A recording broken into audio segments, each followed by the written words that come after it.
এগৰাকী মহান বৈজ্ঞানিক নাম এলবাৰ্ট আইনষ্টাইন। সময় আৰু মহাকাশ সম্পৰ্কে আইনষ্টাইনে নতুন নতুন কথা কৈছিল। আইনষ্টাইনে এইটোও দেখুৱাইছিল যে পদাৰ্থ আৰু শক্তি আচলতে একেই। এইজন মহান ব্যক্তিৰ এটা ৰসাল কাহিনী ক'বলৈ ওলাইছোঁ আজি। মোৰ নাম কৌশিক কুমাৰ নাথ। আপোনালোকে চাই আছে ছায়েন্স টিভি আছাম। এতিয়ালৈ যদি আমাৰ চেনেলটো ছাবস্ক্ৰাইব কৰা নাই, ছাবস্ক্ৰাইব কৰি ল'ব আৰু ছাবস্ক্ৰাইবৰ ওচৰত থকা ন'টিফিকেশ্যন বেলটো অন কৰি ল'ব, যাতে আমাৰ সকলো ভিডিঅ' আপোনালোকে চাবলৈ পাৰে।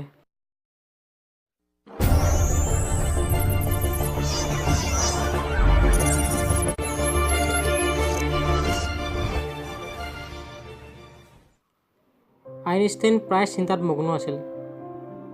আইনষ্টাইন তেতিয়া বাৰ্লিনত থাকে। তেওঁ এদিন চিটি বাছে গৈ আছিল। বাছৰ ভাড়াৰ বাবে নোট এখন তেওঁ উলিয়াই দিলে। বাছৰ পৰিচালকে ভাড়াখিনি ৰাখি বাকীখিনি আইনষ্টাইনক ঘূৰাই দিলে। আইনষ্টাইনে ঘূৰাই পোৱা পইচাখিনি হিচাপ কৰিলে। তাৰ পিছতে তেওঁ পৰিচালকৰ ওচৰত আপত্তি দখালে যে বাছৰ পৰিচালকজনে হেনো ভাড়া বেছি ল'লে। পৰিচালকজনে আকৌ হিচাপ কৰি চালে, তেওঁতো পইচা ঠিকেই ঘূৰাই দিছে।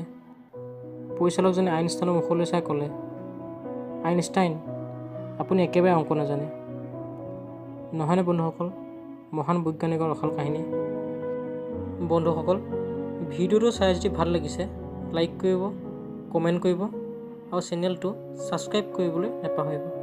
আজিলৈ ইমানেই, ধন্যবাদ।